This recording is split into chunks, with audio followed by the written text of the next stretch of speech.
Hello everyone, and welcome to another episode of Cut Rate Commander, the series in which we take a look at low-price commanders and make budget decks with them. My name is Grazzet, and today we'll be looking at the leader of the Golgari Superfriends, Carth the Lion. Before we continue, be sure to like, comment, and subscribe if you like this content and would like me to continue making more videos like this in the future. Also, be sure to stick around until the end of the video to see what commanders you can vote for in the comments for an upcoming episode. So with that out of the way, let's start by taking a look at the commander and playstyle. Carth the Lion is a 3/5 human warrior that costs 2, a black and a green, with the following effects. Whenever Carth the Lion enters the battlefield or a planeswalker you control dies, look at the top 7 cards of your library. You may reveal a planeswalker from among them and put them into your hand. Put the rest at the bottom of your library in a random order. Additionally, planeswalkers' loyalty abilities you activate cost an additional +1 loyalty to activate. So Carth is boasting a mid-sized mana value, a decent defensive stat line for the price, alongside a pair of abilities that facilitate the searching for planeswalkers and manipulating the costs of their loyalty abilities. Breaking down Carth's first ability, it lets us dig pretty deep into our deck as soon as our commander hits the board, usually ensuring that we'll hit a planeswalker if we do not start with one in hand, or gets us an additional one if we already have one. Additionally, this lets planeswalkers effectively replace themselves upon death, whether it be due to our opponents killing them or us using up all their loyalty, not only granting us card advantage, but a form of it that is designed specifically to enable Carth's playstyle. Taking a look at Carth's second ability, while its text reads that all our planeswalkers' abilities cost +1 more to activate, it's a bit more complex than it first seems. While this is straightforward enough with any plus loyalty abilities simply gaining us 1 more, when used on abilities that cost loyalty to activate, we actually get a -1 discount to the cost. Not only does this enable walkers to use their minus abilities on back-to-back turns for additional value, but also enables planeswalkers to reach their ultimates significantly faster, even enabling a certain few to be able to use them on the turn they're cast. Taking all that into consideration, it's clear that Carth wants to be a Superfriends commander, designed specifically to helm a deck that's chock full of planeswalkers to maximize the chances of him finding them with his search and empowering them with his loyalty modification. So following these guidelines, we'll be running plenty of planeswalkers in this build to make the most of his abilities. Keeping that in mind, we want to run 2 kinds of planeswalkers to maximize our chances of victory. The first being planeswalkers who have backbreaking ultimates that we can deploy immediately or very quickly, ensuring our walkers that are not dealt with will run away with the game thanks to them. Secondly, we'll need to have planeswalkers that are capable of developing our board state and or disrupting our opponents, since we'll be lacking in the creature department since we need more room for planeswalkers. That means we'll need walkers that are capable of creating creatures, whether that be tokens, animating lands, or otherwise, as well as removal to deal with our opponent's threats and keep them off of our win conditions. To support our planeswalkers, we'll be running various sources of proliferate to make sure they reach their ultimates faster, AoE edict effects to keep the board clear of creature-based threats that could swing at our walkers, and reanimation/recursion spells to bring planeswalkers from our grave back to hand or field to be used again and again for maximum value. So let's reopen the halls of justice, because the Golgari Superfriends are here to dispense justice. Just no one tell Aquaman. So now that we know a bit more about the commander and playstyle, let's start looking at the deck itself by starting with the creatures. Starting in the CMC1 slot, we have some ramp creatures with Elvish Mystic and Llanowar Elves, both being 1/1s that tap for a green, giving us some potent early game ramp to help us get to our commander and planeswalkers faster. Moving into the CMC2 slot, we have its 2 members with Pollenbright Druid and Sakura Tribelder. Pollenbright Druid is a 1/1 that chooses one of the following effects when it ETBs. Put a +1/+1 counter on target creature or proliferate, usually being played for the proliferate to help our planeswalkers get to their ultimates faster. Sakura Tribelder is another 1/1 that we can sack to put a basic land from our deck into play tapped for some more early game ramp. Moving into the CMC3 slot, we have a trio of edict effects with Demon's Disciple, Plague Crafter, and Fleshbag Marauder, all of which have all players sack a creature when they ETB, the first being a 3/1 that can also sack planeswalkers, the second being a 3/2 that also hits planeswalkers and forces an opponent to discard a card if they didn't sack anything, and the final one being a 3/1 with no other abilities, all 3 giving us some AoE edict removal to deal with our opponent's creature-based threats, preventing them from being mobilized against our walkers. Then we close out this slot with Evolution Sage and Fertilid.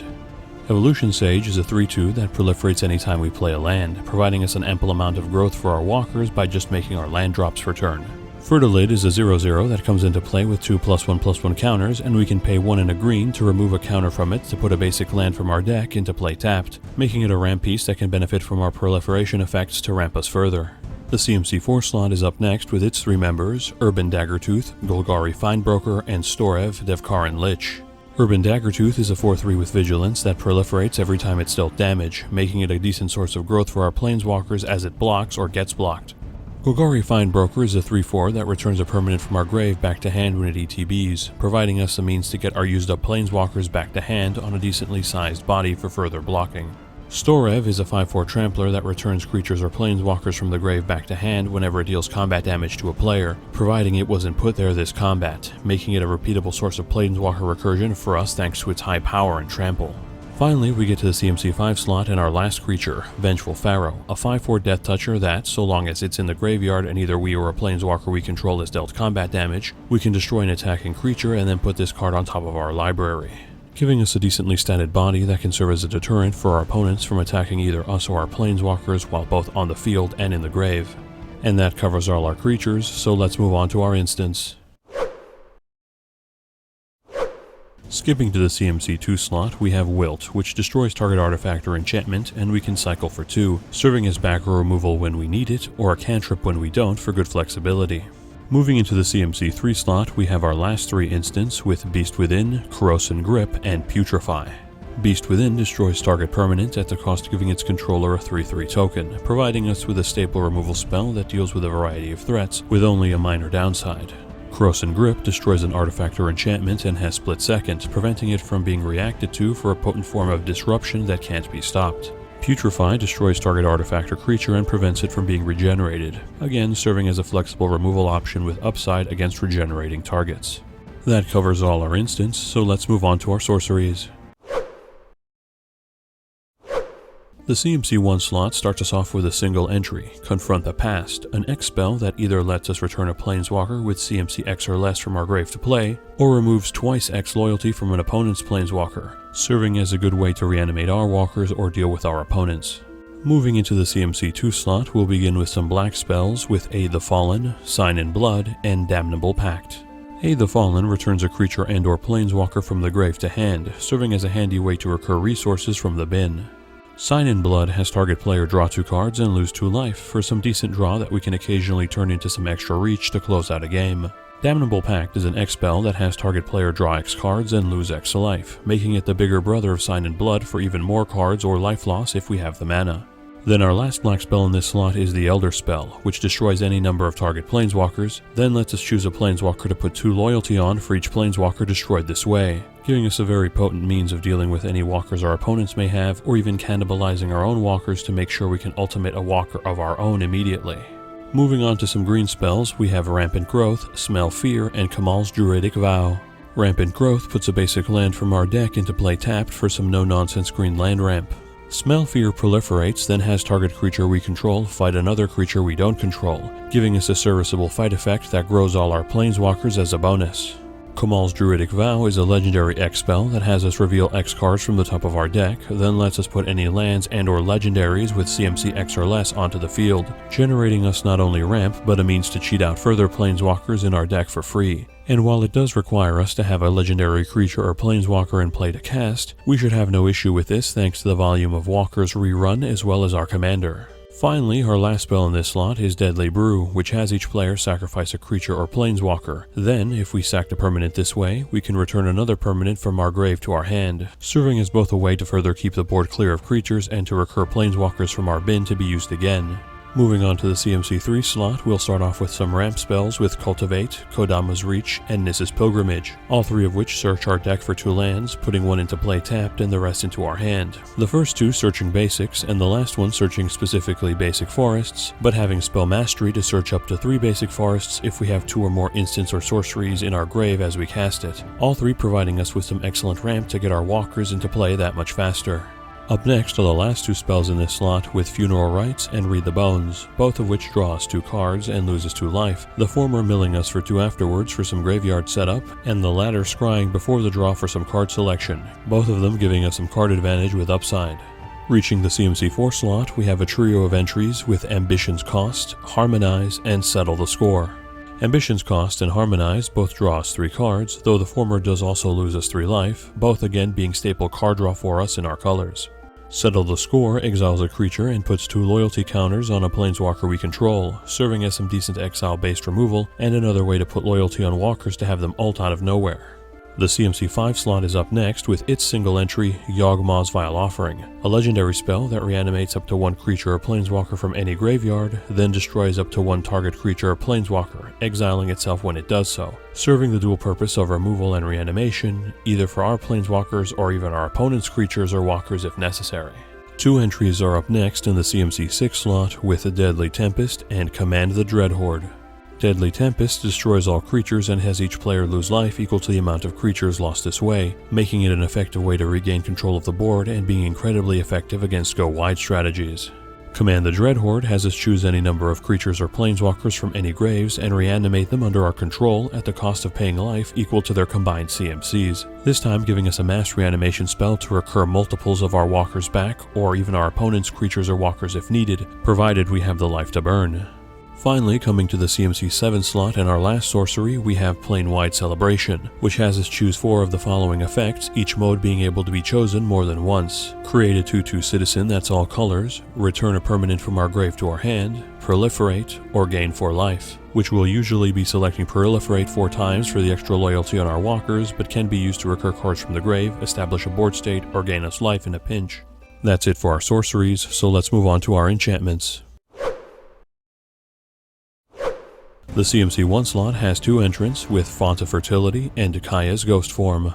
Font of Fertility lets us pay 1 and a green and sack it to put a basic land from our deck into play tapped, giving us some more good land ramp that can hit the board early. Kaya's Ghost Form enchants a creature or planeswalker and returns it to the field whenever it dies or is put into exile, giving us extra value as we use up our planeswalker's loyalty to have them come right back. Skipping to the CMC 3 slot, we have Oath of Liliana, which has all our opponents sack a creature when it ETBs, and creates a 2/2 zombie on each end step if a planeswalker entered the battlefield under our control that turn, serving as even more AoE edict removal and a way to create bodies to protect our planeswalkers from attacks. Then we skip again to the CMC 5 slot and our last enchantment with the Eldest Reborn, a saga whose first chapter has each opponent sack a creature or planeswalker, its second chapter has each opponent discard a card, and its final chapter puts a creature or planeswalker from any graveyard back into the field under our control, ticking multiple boxes as a removal spell, disruption tool, and reanimation spell for our walkers for a potent top-end enchantment for us. That covers all our enchantments, so let's move on to our artifacts.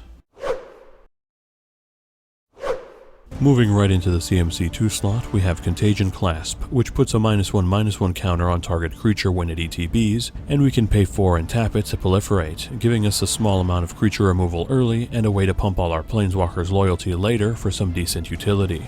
Skipping to the CMC 4 slot, we have our last artifact with Nevin Jarl's Disc, which comes into play tapped, and we can pay 1, tap it and sack it to destroy all artifacts, creatures, and enchantments, making it a board wipe that noticeably leaves our planeswalkers unscathed while removing all other relevant threats from the board, which is incredibly beneficial for us. That covers all our artifacts, so let's move on to our planeswalkers.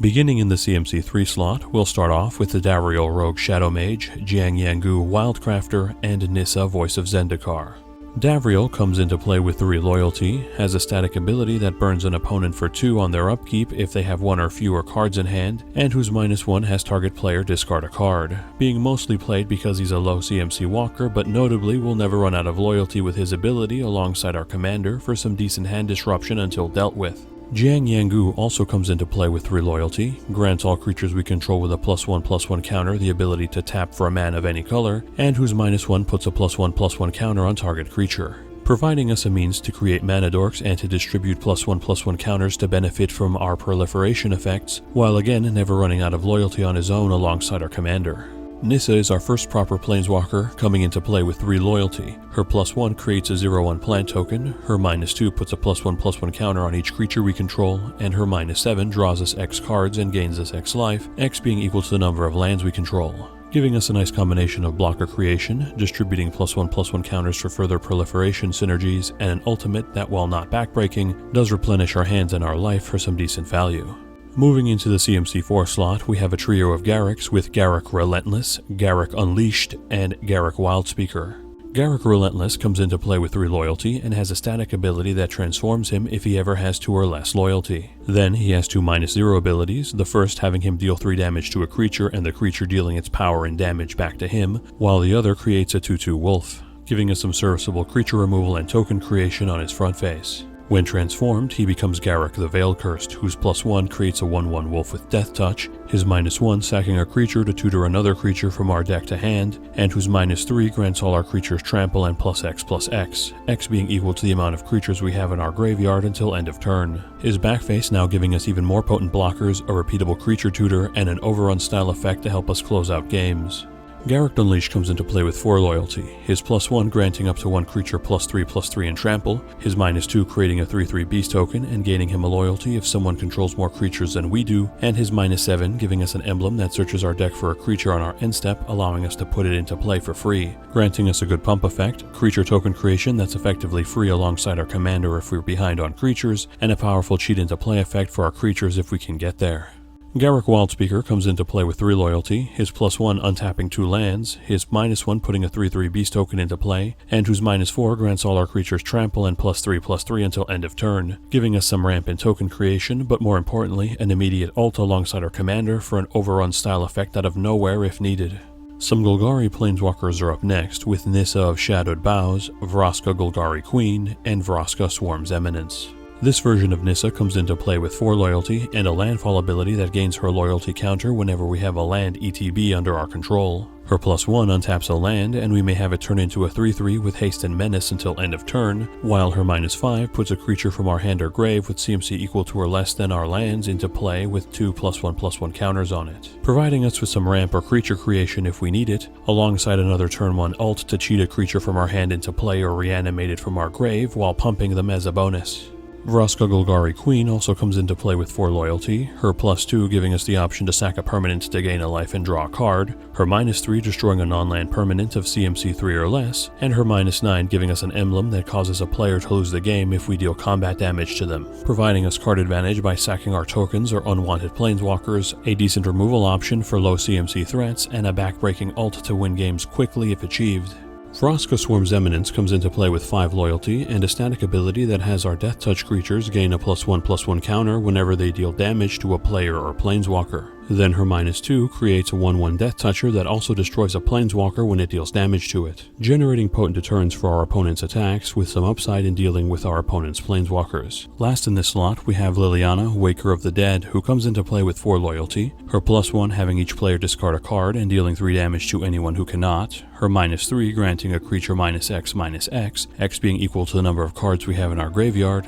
and her -7 granting us an emblem that, on the beginning of our combat step, reanimates any creature from any graveyard under our control and grants it haste, making her a decent disruption and removal tool with a backbreaking ultimate that we can get going after a single turn if unopposed. Moving into the CMC 5 slot, we have Jiang Yangu, Garruk Primal Hunter, and Nissa Who Shakes the World. Jiang Yangu comes into play with 4 loyalty, his +1 granting target creature +2/+2 until end of turn, his -1 creating a legendary 3/3 hound named Mowu if we don't have one in play already, and whose -5 grants target creature trample and +X/+X, X being equal to the number of lands we control until end of turn, providing us with more serviceable pump and token creation alongside a turn 1 ult for a huge stat boost if needed. Garruk Primal Hunter comes into play with 3 loyalty, his +1 creating a 3/3 beast token, his -3 drawing us cards equal to the greatest power among creatures we control, and whose -6 creates a 6/6 worm token for each land we control, serving as decent token creation and card advantage, while possessing a powerful ultimate to flood the field with huge bodies relatively easily.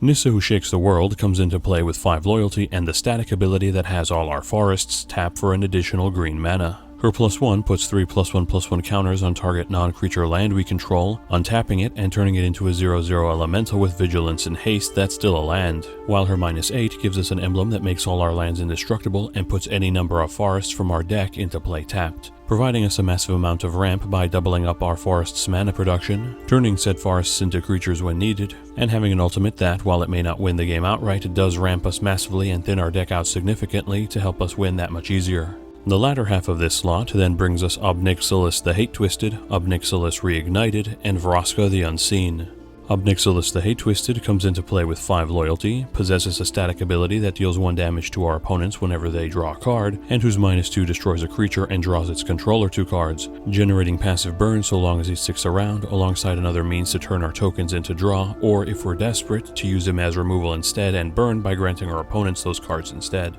Obnixilis Reignited comes into play with 5 loyalty, his +1 drawing us a card and costing us a life, his -3 destroying target creature, and his -8 granting target opponent an emblem that deals them 2 damage anytime anyone draws a card, giving us some decent card advantage and removal while possessing a particularly mean ult to burn a single opponent of ours quickly over the course of a few rounds. Vraska the Unseen comes into play with 5 loyalty, her +1 destroying any creature that deals combat damage to her, her -3 destroying target non-land permanent, and her -7 putting 3 1/1s into play that cause a player to lose the game if they're dealt combat damage by them, making her a decent removal piece capable of protecting herself with an interesting ult that forces our opponents to keep blockers up at all times to prevent themselves from being eliminated. Finally, coming to the CMC 6 slot, we have our last 3 Planeswalkers with Arlen, Voice of the Pack, Garruk, Cursed Huntsman, and Vraska, Relic Seeker. Arlen, Voice of the Pack comes into play with 7 loyalty, a static ability that gives wolves and werewolves a +1/+1 counter when they ETB, and a -2 that creates a 2/2 wolf token,